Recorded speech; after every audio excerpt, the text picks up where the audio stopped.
یعنی مولانا فضل الرحمان صاحب کو صدارتی امیدوار ماننے سے انکار کیا، اور میں سمجھتا ہوں کہ یہ ایک تاریخ میں مثال رہے گی کہ پیپلز پارٹی نے متحدہ اپوزیشن کی پیٹھ میں چھرا گھوم کے اپوزیشن کو تقسیم کیا۔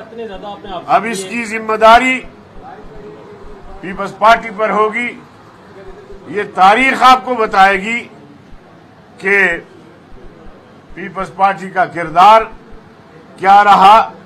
بظاہر میں سمجھتا ہوں کہ اسٹیبلشمنٹ کی پسندیدہ ایک جماعت اس وقت برسر اقتدار آئی ہے سنگینوں کی سائے میں، اور دوسری جماعت